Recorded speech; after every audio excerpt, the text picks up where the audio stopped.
Hi guys, welcome to my channel. Aase ಧಾರಾವಾಹಿಯ ಗುರುವಾರದ ಸಂಚಿಕೆಯಲ್ಲಿ ಏನಾಗುತ್ತೆ ಅಂತ ಈ ಒಂದು ವಿಡಿಯೋದಲ್ಲಿ ನೋಡ್ಕೊಂಡು ಬರೋಣ. ವಿಡಿಯೋ ಇಷ್ಟ ಆದರೆ ಪ್ಲೀಸ್ ನಮ್ಮ ಚಾನಲ್ನ ಸಬ್ಸ್ಕ್ರೈಬ್ ಮಾಡಿ, ಲೈಕ್ ಮಾಡಿ, ಅದಷ್ಟು ಶೇರ್ ಮಾಡಿ ಗೈಸ್. ವಿಡಿಯೋನ ಪೂರ್ತಿ ನೋಡಿ ಗೈಸ್ ಪ್ಲೀಸ್ ಅಂತ ಹೇಳ್ತಾ ಇವಾಗ ಶುರು ಮಾಡೋಣ. ಶುರುವಿನಲ್ಲಿ ರಾಜ್ ಶ್ರುತಿ ಹತ್ರ ಬಂದು ಮಿಸ್ಬಿಹೇವ್ ಮಾಡ್ತಾ ಇರ್ತಾನೆ. ನೀನು ಒಂಟಿಯಾಗಿರೋಕ್ಕೆ ನಾನು ಬಿಡಲ್ಲ ಕಾಣೆ ಅಂತ ಹೇಳಿದ್ರೆ, ನೀನು ನಾನು ಏನು ಅಂದ್ಕೊಬಿಟ್ಟಿದ್ಯಾ ಅಂತ ಶ್ರುತಿ ಕೇಳಿದ್ರೆ, 7 ತಿಂಗಳು ಮುಂಚೆ ನಾನು ಹೆಂಡತಿ ಆಗೋಳು ಅಂದ್ಕೊಂಡಿದ್ದೆ, ಈಗ ಹೆಂಡತಿ ಥರ ಇರೋಳು ಅಂತ ಅಂದ್ಕೊಂಡಿದ್ದೀನಿ ಅಂತ ಹೇಳ್ತಾನೆ. ರ್ಯಾಸ್ಕಲ್ ಬ್ಯಾಮ್ ಮುಚ್ಕೊಂಡು ಹೋಗು ಅಂತ ಹೇಳ್ತಾಯಿದ್ರೆ, ಯಾಕೆ ಹೋಗಲಿ ನಮ್ಮನೇನು ಎಲೆಯಲ್ಲಿ ಹಾಕಿರೋ ವೇಸ್ಟ್ ಉಪ್ಪಿನಕಾಯಿ ಉಪ್ಪು ಅಂದ್ಕೊಬಿಟ್ಟಿದ್ಯಾ, ಟೇಸ್ಟ್ ನೋಡ್ಬಿಟ್ಬಿಟ್ಟಕ್ಕೆ ಅಂತ ಹೇಳ್ಬಿಟ್ಟು ರಾಜ್ ಹೇಳಿದ್ರೆ, ಶ್ರುತಿ ರ್ಯಾಸ್ಕಲ್ ಸುಮ್ಮನೆ ಹೋಗ್ತೀಯಾ ಇಲ್ವಾ ಅಂತ ಹೇಳ್ತಿರ್ತಾನೆ. ಅದೇನು ಕಣೆ, ಇವತ್ತು ನಾನು ನೀನು ಜೊತೇಲಿ ಇರಲೇಬೇಕು, ಇವತ್ತು ನಾನು ಬೇಕೇ ಬೇಕು ಅಂತ ಹೇಳ್ತಾ ಇರ್ತಾನೆ. ಅದಕ್ಕೆ ಸುಮ್ಮನೆ ಹೋಗ್ತೀಯಾ ಏನು ಅಂತ ಹೇಳ್ಬಿಟ್ಟು ಶ್ರುತಿ ಬೈತಾಯಿದ್ರೆ, ಆಗ ರಾಜ್ ಕೇಳೋದೇ ಇಲ್ಲ. ನಿನಗೆ ಒಂದಿನ ರವಿ ಒಂದಿನ ನಾನು ಅಂತ ನಿನ್ನ ಬಿಡೋದೇ ಇಲ್ಲ, ಒಂಟಿಯಾಗಿ ಇರೋಕ್ಕೆ ಯಾವತ್ತೂ ಬಿಡೋಲ್ಲ ನಾನು. ರವಿ ಇಲ್ಲ ಅಂದರೆ ನಾನು ಜೊತೆ ಇರ್ತೀನಿ ಬಾ ಅಂತೇಳಿ. ಎಲ್ಲಿಗೆ ಅಂತ ಹೇಳಿದ್ರೆ, ಕಾರ್ ಇದೆ, ಡೀಸೆಲ್ ಇದೆ, ಪ್ರಪಂಚ ವಿಶಾಲವಾಗಿದೆ, ಒಂದು 4 ದಿನ ಜಾಲಿಯಾಗಿ ಸುತ್ತಾಡ್ಕೊಬರೋಣ ಬಾ ಅಂತ ಹೇಳ್ಬಿಟ್ಟು ಎಳಿತಾ ಇರ್ತಾನೆ. ಶ್ರುತಿ ಕೈನ ಬಿಡಿಸ್ಕೊಂಡು ಕಪಾಲಕ್ಕೆ ಒಂದು ಹೊಡಿತಾಳೆ. ಆಗ ಕಾರಲ್ಲಿದ್ದಂತೆ ಇನ್ನಿಬ್ಬರು ರೌಡಿಗಳು ಕೆಳಗಡೆ ಇಳಿತಾರೆ. ಶ್ರುತಿನ ಎಳ್ಕೊಂಡು ಹೋಗ್ತಾ ಇರ್ತಾರೆ. ಅಷ್ಟರಲ್ಲಿ ಸೂರ್ಯ ಅಲ್ಲಿಗೆ ಬರ್ತಾನೆ. ಸೂರ್ಯ ಮತ್ತು ಮೀನಾ ಕಾರ್ ನಿಲ್ಲಿಸ್ಬಿಟ್ಟು ಸೂರ್ಯ ಓಡಿ ಬಂದು ರಾಜ್ಗೆ ಒದಿತಾನೆ. ಆಗ ಅವಳಿಗೆ ಯಾರು ಇಲ್ಲ ಅಂದ್ಕೊಬಿಟ್ಟಿದ್ಯೇನೋ ನೀನು ಅಂತ ಹೇಳ್ಬಿಟ್ಟು ಬೈತಾರೆ. ನೀನು ಯಾವನು ಅದನ್ನೆಲ್ಲ ಕೇಳೋಕ್ಕೆ ಅಂತ ರಾಜ್ ಹೇಳಿದ್ರೆ, ನಾನು ಅವ್ರ ಅಣ್ಣ ಕಾಣೋ ಅಂತ ಹೇಳ್ಬಿಟ್ಟು ಹೇಳ್ತಾಳೆ. ಆಗ ಶ್ರುತಿ ಕಣ್ಣಲ್ಲಿ ನೀರು ಬರುತ್ತೆ. ತುಂಬ ದುಃಖದಲ್ಲಿ ನೋಡ್ತಾ ಇರ್ತಾಳೆ ಆಶ್ಚರ್ಯದಿಂದ ಸೂರ್ಯನ. ಆಗ ಒಡ ಹುಟ್ಟೇ ಇರ್ಬೋದು ಕಣೋ, ನನ್ನ ಒಡ ಹುಟ್ಟಿ ರಕ್ತ ಹಂಚ್ಕೊಂಡು ಹುಟ್ಟಿರೋ ತಮ್ಮನ ಕೈ ಹಿಡ್ದು ಬಂದಿರೋಳು ಅವಳು ನಮ್ಮ ಮನೆ ಮಗು, ಅದು ನಮ್ಮ ಮನೆ ಮಗಳು ಅಂತ ಹೇಳ್ಬಿಟ್ಟು ಹೇಳ್ತಾ ಇರ್ತಾಳೆ. ಆಗ ಶ್ರುತಿ ಸೂರ್ಯನ ನೋಡಿಬಿಟ್ಟು ಸಪ್ಪನಾಗ್ಬಿಡ್ತಾಳೆ. ಆಗ ಸೂರ್ಯ ರಾಜ್ಗೆ ಬೈಕೊಂಡು ಫೈಟ್ ಮಾಡ್ತಾ ಇರ್ತಾರೆ ಇಬ್ಬರೂ. ಅವಳ ಮೇಲೆ ಹೆಂಗೋ ಕೈ ಇಕ್ತೆ ನೀನು, ಅವಳನ್ನ ಮುಟ್ಟಿದ್ರೆ ನಾನು ಬರ್ತೀನಿ, ಅವರಣ್ಣ ಸೂರ್ಯ ಬರ್ತೀನಿ ಅನ್ನೋದು ನೆನಪಿರ್ಬೇಕು ಅಂತ ಹೇಳ್ಬಿಟ್ಟು ಚೆನ್ನಾಗಿ ಹೊಡಿತಾ ಇರ್ತಾರೆ. ಎಲ್ಲರಿಗೂ ಜೊತೆ ಫೈಟ್ ನಡೀತೆ. ಇನ್ನು ಅವರೆಲ್ಲ ಹೊಡೆದಾದ್ಮೇಲೆ ಹೊಂಟೋಗ್ಬಿಡ್ತಾರೆ. ಆಗ ಶ್ರುತಿ ಅದರ ಬಂದ್ಬಿಟ್ಟು ಮೀನಾ ಮಾತಾಡ್ತಿರ್ತಾಳೆ. ಶ್ರುತಿ ಸರಿ, ಇನ್ನು ಅವರೆಲ್ಲಾದರೂ ಅಡ್ಡ ಹಾಕೊಂಡು ಕೂತಿರ್ತಾರೆ, ಹುಷಾರಾಗಿ ಹೋಗು ನೀನು ಅಂತ ಹೇಳ್ಬಿಟ್ಟು ಹೋಗ್ತಿರ್ತಾಳೆ. ಆಗ ಸೂರ್ಯ, ಅಯ್ಯೋ ಮೀನಾ ಅವ್ರಿಗೆಲ್ಲ ಹೋಗೋದು ಗೊತ್ತು, ನೀನು ಬಾಮ್ಮ ನಾವು ಹೋಗೋಣ ಅಂತ ಬಿಟ್ಬಿಟ್ಟು ಬಾ ಅಂತ ಹೇಳಿದ್ರೆ, ನಿಮ್ಮನ್ನ ಒಳ್ಳೆಯವರು ಅಂತ ಅಂದ್ಕೊಳ್ಳೋ ಅಷ್ಟರಲ್ಲಿ ನಿಮ್ಮ ಬುದ್ಧಿ ತೋರಿಸ್ಬಿಡ್ತೀರಲ್ವ ನೀವು, ನಿಮ್ಮ ಬುದ್ಧಿ ಏನು ಅಂತ ಹೇಳ್ಬಿಟ್ಟು ಹೇಳ್ತಾರೆ. ಎಲ್ಲ ಇವಾಗ ಇಷ್ಟೊತ್ತು ಗಂಟೆ ನಮ್ಮ ಮನೆ ಮಗು, ನಮ್ಮ ಮನೆ ಮಗಳು ಅಂತ ಹೇಳ್ಬಿಟ್ಟು ಈಗ ಹೋಯ್ತಾಳೆ ಬಿಡು ಅಂತ ಹೇಳ್ತಾ ಇದ್ದೀರಲ್ಲ ಅಂತ ಹೇಳ್ಬಿಟ್ಟು ಶ್ರುತಿ ಹೇಳಿದ್ರೆ, ಸೋಂಪ ಪುಡಿ, ನಿಮ್ಮ ಅಪ್ಪನಿಗಿಂತ ಹೆಚ್ಚು ಜವಾಬ್ದಾರಿ ನಮಗಿದೆ, ನೀನು ನಮ್ಮ ಮನೆ ಮಗಳೇ ಯಾವತ್ತಿದ್ರು ಅಂತ ಹೇಳ್ಬಿಟ್ಟು ಹೇಳ್ತಾ ಇರ್ತಾಳೆ. ಆಗ ನಿಮಗೇನು ಬರೀ ಕೈ ಮಾಡೋದು ಅಂತ ಅಂತ ರಾಜ್ನಂಥ ರೌಡಿಗಳಿಗಾದರೂ ಅಷ್ಟೇ, ನಮ್ಮ ಅಪ್ಪನಂಥ ಒಳ್ಳೆಯವ್ರಿಗಾದರೂ ಅಷ್ಟೇ, ನಿಮ್ಗೆ ಬರೀ ಹೊಡೆಯೋದು ಮಾತ್ರನೇ ಅಲ್ವಾ ಗೊತ್ತಿರೋದು ಅಂತ ಹೇಳ್ತಾ ಇರ್ತಾಳೆ. ಅದಕ್ಕೆ ನಿನಗೆ ಒಳ್ಳೆಯವ್ರನ್ನ ಒಳ್ಳೆಯವರು ಅನ್ನೋಕ್ಕೆ ಬರಲ್ಲ, ಕೆಟ್ಟವ್ರನ್ನ ನಿಮ್ಮ ಜನ್ಮ ಕಂಟಿರೋ ಕಲೆ ಅದು, ನಿಮ್ಮ ಅಪ್ಪ ಅಮ್ಮ ನಿಮಗೆ ಎಲ್ಲರಿಗೂ ಅಂತಿರೋ ಭೂತ ಅದು ಅಂತ ಹೇಳ್ಬಿಟ್ಟು ಸೂರ್ಯ, ನಮಗೆ ಒಳ್ಳೆಯವ್ರನ್ನ ಒಳ್ಳೆಯವರು ಅನ್ನೋಕ್ಕೆ ಬರುತ್ತೆ, ಒಳ್ಳೆಯವ್ರನ್ನ ಕೆಟ್ಟವರು ಅನ್ನೋ ಬರಲ್ಲ, ಕೆಟ್ಟವ್ರನ್ನ ಒಳ್ಳೆಯವರು ಅನ್ನೋಕ್ಕೆ ಬರಲ್ಲ, ನಮ್ಮಪ್ಪ ಏನು ತಪ್ಪು ಮಾಡಿದರು ಅಂತ ಹೇಳ್ತಾ ಇರ್ತಾರೆ. ಅದಕ್ಕೆ ಮೀನಾ, ಶ್ರುತಿ ಸಾಕು ಸುಮ್ಮನೆ ಇರೋ ಶ್ರುತಿ, ಎಲ್ಲ ಗೊತ್ತಿರೋ ಥರ ಮಾತಾಡ್ಬಿಡ, ಅವ್ರೇನು ತಪ್ಪು ಮಾಡಿದ್ದಾರೆ ಅಂತ ನೀನು ನಂಗೆ ಅಂತಿದ್ಯಾ ಅಂತ ಹೇಳ್ಬಿಟ್ಟು ಮೀನಾ ಹೇಳ್ತಾ ಇರ್ತಾಳೆ. ಆಗ ಏನು ಮಾಡಲಿ, ನಮ್ಮ ಅಪ್ಪನ ಮೇಲೆ ಕೈ ಮಾಡಿರೋದು ತಪ್ಪಲ್ವಾ ಮೀನಾ ಅವರೇ ಇವರು ಅಂತ ಹೇಳಿದ್ರೆ, ಆಗ ಶ್ರುತಿ, ನಿಮ್ಮಪ್ಪ ಮಾತಾಡಿದ್ದು ಸರಿ ಅಂತ ಒಂದ್ಸಲ ಕೇಳಿದ್ಯಾ ನೀನು ಅಂತ ಹೇಳ್ಬಿಟ್ಟು, ನಮ್ಮಪ್ಪ ತಪ್ಪು ಮಾಡಲ್ಲ ಅಂತ ಹೇಳಿದ್ರೆ, ಆಗ ಅವತ್ತು ಏನು ತಪ್ಪು ನಡೀತು, ಹಾಗಾದ್ರೆ ನಾನು ತಪ್ಪು ಮಾಡಿದ್ದೀನಾ, ಹಾಗಾದ್ರೆ ನಿಮ್ಮ ಚೈನ್ ನಾನು ಕದ್ಬಿಟ್ಟೆ ಅಲ್ವಾ ಅಂತ ಹೇಳ್ಬಿಟ್ಟು ಹೇಳಿದ್ರೆ, ಆಗ ಶ್ರುತಿ ಶಾಕಿಂದ ನೋಡ್ತಾ ಇರ್ತಾಳೆ. ಆಗ ಮೀನಾ ಅಲ್ಲಿ ನಡೆದಿದ್ದೆಲ್ಲ ಹೇಳ್ತಾಳೆ. ರಂಗನಾಥ್ ಅವಮಾನ ಮಾಡಿದ್ದೆಲ್ಲ ಹೇಳಿ, ಹಿಂಗೆ ಮಾಡಿದ್ದಕ್ಕೆ ಅವ್ರು ನಿಮ್ಮ ಅಪ್ಪನ ಮೇಲೆ ಕೈ ಮಾಡಿದ್ದು, ಹಿಂಗೆಲ್ಲ ಮಾಡಿದ್ದು ಸರಿನಾ ಅಂತ ಹೇಳ್ಬಿಟ್ಟು ಹೇಳ್ತಾ ಇರ್ತಾಳೆ. ಆಗ ಶ್ರುತಿ ಶಾಕಿಂಗ್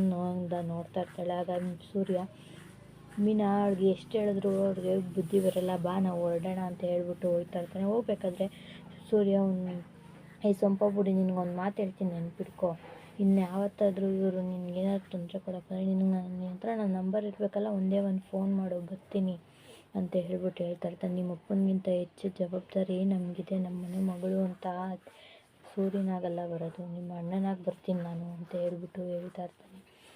ಬಾ ಮೀನಾ, ಅವಳು ಕಟ್ಕೊಂಡಿರೋ ಗಂಡ ರವಿನೇ ಅರ್ಥ ಮಾಡ್ಕೊಳ್ಳಲಿಲ್ಲ ಅಂದಮೇಲೆ ನಮ್ಮ ಮನೆಯವ್ರನ್ನ ಅರ್ಥ ಮಾಡ್ಕೊತಾಳ ಅಂತ ಹೇಳ್ಬಿಟ್ಟು ಸೂರ್ಯ ಕರೀತಾನೆ. ಆಗ ಶ್ರುತಿ ಸೈಲೆಂಟಾಗಿ ನಿಂತಿರ್ತಾಳೆ. ಇನ್ನು ಸೂರ್ಯ ಅಂತ ಹೇಳ್ಬಿಟ್ಟು ನಿನಗೆ ಇವಾಗಲೇ ಅರ್ಥ ಆಗಿರಬೇಕೇನೋ ನಿಮ್ಮಪ್ಪ ನೋಡಿರೋ ಹುಡುಗ ಎಂಥದ್ದು ಅವ್ರ ಕ್ಯಾರೆಕ್ಟರ್ಗಳೇನು ಅಂತ ಅಂದ್ಬಿಟ್ಟು ಹೊರಟೋಗ್ಬಿಡ್ತಾರೆ. ಇನ್ನು ಈ ಕಡೆ ಮನೋಜ್ ನನ್ನ ಫ್ರೆಂಡು ಒಬ್ಬ ಸ್ವಾಮೀಜಿ ಹತ್ರ ಕರ್ಕೊಬಂದಿರ್ತಾನೆ. ಕರ್ಕೊಬಂದ್ಬಿಟ್ಟು ಹಾಯ್ ಸ್ವಾಮಿ, ಏನು ಬ್ರೋ ಇವರು ನಿದ್ದೆ ಮಾಡ್ತಿದ್ದಾರೆ ಸ್ವಾಮೀಜಿ ಅಂತ ಮನೋಜ್ ಕೇಳಿದ್ರೆ, ಇಲ್ಲ ಅವ್ರು ಧ್ಯಾನ ಮಾಡ್ತಿದ್ದಾರೆ ಬ್ರೋ ಇರಿ ಅಂತ ಹೇಳ್ತಾನೆ.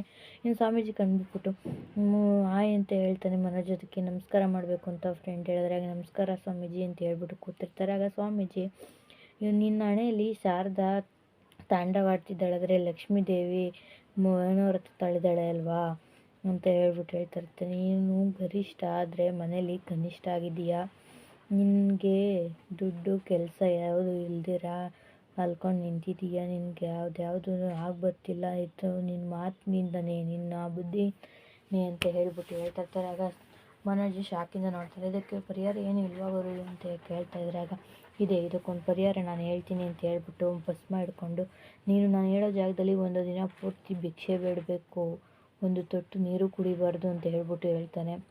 ಆಗ ಭಿಕ್ಷೆ ನಾವು ಅದನ್ನ ಮಾಡಿದ್ರೇ ನೀನು ಫಾರಿನ್ ಕೆಲಸಕ್ಕೆ ಹೋಗೋಕ್ಕಾಗೋದು, ಇಲ್ಲ ಅಂದರೆ ಕೆಲಸನೂ ಇಲ್ದಿರ ಜೀವನ ಪೂರ್ತಿ ಇರ್ತೀಯ. ಒಂದು ದಿನ ಭಿಕ್ಷೆ ಬೇಡಿದ್ರೆ ಮುಂದೆ ಜೀವನ ಪೂರ್ತಿ ಇರ್ತೀಯ, ಇಲ್ಲ ಅಂದರೆ ಜೀವನ ಪೂರ್ತಿ ಬೇಡ್ಕೊಂಡೇ ಇರಬೇಕು ಅಂತ ಹೇಳ್ಬಿಟ್ಟು ಹೇಳ್ತಾನೆ. ಸರಿ ಅಂತ ಹೇಳ್ಬಿಟ್ಟು ಅಲ್ಲಿಂದ ಬರ್ತಾರೆ ಭಿಕ್ಷೆ ಬೇಡೋ ಹತ್ರ.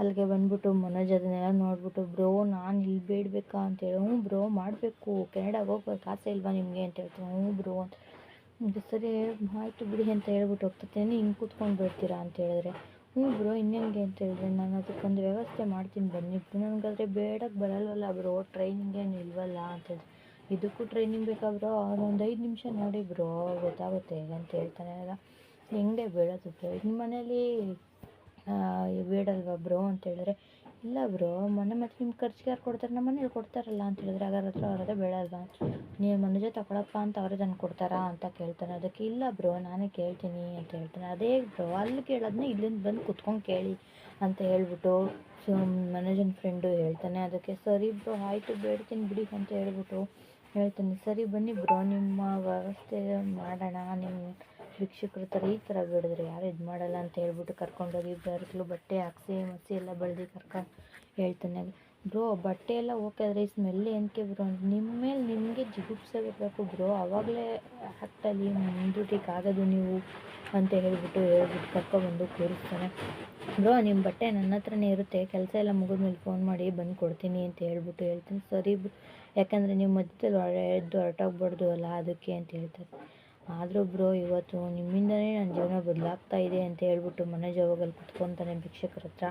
ಆಗ ಭಿಕ್ಷುಕರವರು, ಯಾರ್ರೀ ನೀವು ಏನು ಕೂತ್ಕೊಂಡಿದ್ರೆ, ಐ ಆಮ್ ನ್ಯೂ ಜಾಯ್ನಿಂಗ್ ಅಂತ ಹೇಳ್ಬಿಟ್ಟು ಇಂಗ್ಲೀಷಲ್ಲಿ, ಏನು ಜಾಯ್ನಿಂಗ್ ಅಲ್ಲ ನಾನು ಇಲ್ಲಿ ಹೊಸ್ದಾಗಿ ಸೇರ್ಕೊಂಡ್ರೆ ನ್ಯೂ ಜಾಯ್ನಿಂಗ್ ಅಂತ ಹೇಳಿದ್ರೆ, ಎದ್ದೋಕಪ್ಪ ಇಲ್ಲಿ ನಮಗೆ ಇದಿಲ್ಲ ನೀನು ಬೇರೆ ಬಂದು ಅಂತ. ಇಲ್ಲ ಅವತ್ತೊಂದಿನ ಅಷ್ಟೇ ಬೇಡ, ನಾನು ಓನ್ಲಿ ಒನ್ ಡೇ ವರ್ಕ್ ಅಷ್ಟೇ, ನಾಳೆ ಏನು ಬರೋಲ್ಲ ಅಂತ ಹೇಳ್ಬಿಟ್ಟು ಅಂತ ಕನ್ವಿನ್ಸ್ ಮಾಡ್ತಾ ಇರ್ತಾನೆ ಮನೋಜ.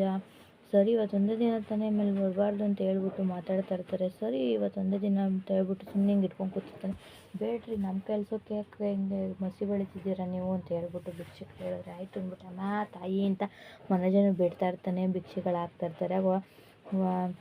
ಯಾಕೋ ಹೊಟ್ಟೆ ತುಂಬ ಹಸಿತಾ ಇದೆ, ಊಟ ಮಾಡಬೇಕಲ್ಲ ಅಂತ ಹೇಳಿದ್ರೆ, ಆಗ ಒಂದು 5 ಸ್ಟಾರ್ ಹೋಟೆಲ್ ಎಲ್ಲಿದೆ ಇಲ್ಲಿ ಅಲ್ಲಿ ಹೋಗಿ ಊಟ ಮಾಡಿ, ಈ ಥರ ಹೋದರೆ ಯಾವ 5 ಸ್ಟಾರ್ ಹೋಟೆಲಲ್ಲಿ ನಮ್ಗೆ ಊಟ ಕೊಡೋಲ್ಲ, ಇಲ್ಲಿಗೆ ತರಿಸ್ಕೋಬೇಕು ಅಂತ ಹೇಳ್ಬಿಟ್ಟು ಪಕ್ಕದಲ್ಲಿ ಭಿಕ್ಷುಕ ಆರ್ಡ್ರ್ ಮಾಡ್ತಾನೆ. ಊಟ ಬರುತ್ತೆ. 170 ರೂಪಾಯಿ ಅದಕ್ಕೆ ಫೋನ್ಪೇ ಮಾಡ್ತಾರೆ. ಇನ್ನು ಬನ್ನಿ ಇಬ್ಬರು ಹಂಚ್ಕೊಂಡು ತಿನ್ನೋಣ ಅಂತ ಹೇಳ್ಬಿಟ್ಟು ಭಿಕ್ಷುಕ ಮನೋಜನ್ನ ಕರ್ಕೊಂಡು ಹೋಗ್ತಾನೆ ಸೈಡ್ಗೆ. ಆಗ ಹೊಟ್ಟೆ ಸಿತೈತೆ ಅಂದ್ಬಿಟ್ಟು ಇಬ್ಬರು ಹಂಚ್ಕೊಂಡು ತಿನ್ನೋಕ್ಕೆ ಅಂದ್ಬಿಟ್ಟು ಪ್ಲೇಟ್ಗಳಿಗೆ ಹಾಕೊಂಡು ಕೂತ್ಕೋತಾರೆ. ಅಷ್ಟರಲ್ಲಿ ಮನೋಜ್ಗೆ ಫೋನ್ ಬರುತ್ತೆ. ಆಗ ಫೋನೆಲ್ಲ ಕಟ್ ಮಾಡಿಟ್ಬಿಟ್ಟು ಊಟ ತಿನ್ನಿ ಅಂತ ಹೇಳಿದ್ರೆ, ಅದು ಇಂಪಾರ್ಟೆಂಟ್ ಕಾಲು, ನನ್ನ ಫ್ರೆಂಡು ಅಂತ ಹೇಳಿದ್ನಲ್ಲ ಅವರು ಅಂತ ಹೇಳ್ಬಿಟ್ಟು ಫೋನ್ ಎತ್ತಿದ್ದಾನಲ್ಲ, ಏನು ಮಾಡ್ತಿದ್ದೀರಾ ಬ್ರೋ, ಹೆಂಗೆ ನಡೀತಿದೆ ವ್ಯಾಪಾರ ಎಲ್ಲ ಅಂತ ಕೇಳಿದ್ರೆ, ಮನೋಜನ ಫ್ರೆಂಡು ಏನೋ ಚೆನ್ನಾಗಿ ನಡೀತಿದೆ ಬ್ರೋ, ಇದರಲ್ಲಿ ಒಳ್ಳೆ ಇನ್ಕಮ್ ಇದೆ ಅಂತ ಹೇಳ್ತಾ ಇರ್ತಾನೆ. ಹ್ಞೂ ಸರಿ ಬ್ರೋ, ಮತ್ತು ಇವಾಗ ಏನು ಮಾಡ್ತಿದ್ದೀರಾ ಅಂದರೆ, ಸ್ವಲ್ಪ ಹೊಟ್ಟೆ ಸಿಕ್ತಿತ್ತು ಬ್ರೋ ಅದಕ್ಕೆ ಊಟ ಮಾಡೋಣ ಅಂತ ಬಂದೆ ಅಂತ ಹೇಳಿದ್ರೆ, ಅಯ್ಯೋ ಬ್ರೋ ಹಂಗೆಲ್ಲ ಮಾಡಿಬಿಟ್ಟಿರಾ, ಬೆಳಗಿನ ಸಂಜೆ ತನಕ ನೀವು ಒಂದು ತಟ್ಟು ನೀರು ಕುಡಿಬಾರ್ದು ಅಂತ ಅಲ್ವ ಹೇಳಿರೋದು ಅಂತ ಹೇಳ್ತಾರೆ. ಅದಕ್ಕೆ ಹೌದಲ್ವಾ ಬ್ರೋ, ಸ್ವಲ್ಪ ಹೊಟ್ಟೆ ಸಿಕ್ತಿದ್ದು ಏನು ಮಾಡಿದೆ ಬ್ರೋ ಅಂದರೆ, ಅಂದರೆ ಕೆನಡಾಗೆ ಆಸೆ ಬಿಟ್ಬಿಡಿ ನೀವು ಅಂತ ಹೇಳ್ತಾರೆ. ಇಲ್ಲ ಅದೆಲ್ಲ ಬಿಡೋಕ್ಕಾಗಲ್ಲ ಅಂತ ಹೇಳ್ಬಿಟ್ಟು ಮನೋಜ ಫೋನ್ನ ಕಟ್ ಮಾಡಿಬಿಟ್ಟು ವಾಪಸ್ ತೊಗೊಂಡಾಗ ಭಿಕ್ಷುಕನಿಗೆ ಊಟ ಕೊಟ್ಬಿಡ್ತಾನೆ. ತಗೊಳ್ಳಿ ನೀವೇ ತಿನ್ನಿ, ನನಗೆ ಬೇಡ ಅಂತ. ಯಾಕೆ ಬ್ರೋ ಯಾಕಪ್ಪ ತಿನ್ನು ಸ್ವಲ್ಪ ಅಂತ ಹೇಳಿದ್ರೆ, ಇಲ್ಲ ನನಗೆ ತಿನ್ನಂಗಿಲ್ಲ ನೀವೇ ತಿನ್ಕೊಳ್ಳಿ ನನಗೆ ಬೇಡ ಅಂತ ಹೇಳ್ಬಿಟ್ಟು ಮನೋಜ್ ಅವ್ರಿಗೆ ಕೊಟ್ಬಿಟ್ಟು, ಸರಿ ನಿನ್ನಿಷ್ಟ ಬಿಡು ತಿನ್ನೋಕ್ಕಾಗಲ್ಲ ನಾವೇ ತಿನ್ಕೊತೀವಿ ಅಂತ ಹೇಳ್ಬಿಟ್ಟು ತಿಂತಾ ಇರ್ತಾನೆ. ಭಿಕ್ಷುಕ ಇನ್ನು ಮನೋಜ ಬಂದು ತಿರ್ಗಾ ಭಿಕ್ಷೆ ಬೇಡ ಹತ್ರ ಕೂತ್ಕೋತಾನೆ. ಅಲ್ಲಿಗೆ ಮೀನಾ ಬರ್ತಾಳೆ ದೇವಸ್ಥಾನಕ್ಕೆ ಅಂತ. ಆಗ ಮನೋಜ ಮೀನನ್ನು ನೋಡ್ಬಿಟ್ಟು ಪಕ್ಕದಲ್ಲಿದ್ದ ಭಿಕ್ಷುಕನ ಹತ್ರ ಟವಲ್ನ ಕಿತ್ಕೊಂಡು ತಲೆ ಮೇಲೆ ಹಾಕೊಂಡು ಕುತ್ಕೊಬಿಟ್ಟಿರ್ತಾನೆ. ಭಿಕ್ಷುಕ ಏನು ಅಂದು ಟವಲ್ ಕೊಡು ಅಂತ ಹೇಳಿದ್ರೆ, ಕೊಡ್ತೀನಿ ಇರಿ ಸ್ವಲ್ಪ ಮಡಿಕೊಳ್ಳಲ್ಲ ಇಟ್ಕೊಳ್ಳೋಣ ಯಾರ್ದು ಕೊಟ್ಬಿಡ್ತೀನಿ ಅಂತ ಹೇಳ್ಬಿಟ್ಟು ಹೊತ್ಕೊಂಡು ಕೂತಿರ್ತಾನೆ. ಮೀನಾ ವಾಯ್ಸ್ನ ಕೇಳ್ಬಿಟ್ಟು ಇದು ಮನೋಜ್ ವಾಯ್ಸ್ ಅಂದ್ಕೊಂಡು ಹಿಂದಕ್ಕೆ ತಿರುಗಿ ನೋಡ್ತಾಳೆ. ಭಿಕ್ಷುಕ ಟವಲ್ ಕಿತ್ಕೊಂಡ ತಕ್ಷಣ ಮುಖ ಕಾಣಿಸ್ಬಿಡ್ತದೆ. ಆಗ ಮೀನಾ ಮನೋಜ್ನ ನೋಡ್ಬಿಟ್ಟು ಶಾಕ್ ಆಗಿಬಿಡ್ತಾಳೆ. ಮನೋಜ್ ಹತ್ರ ನಡ್ಕೊಂಡು ಬರ್ತಾಳೆ.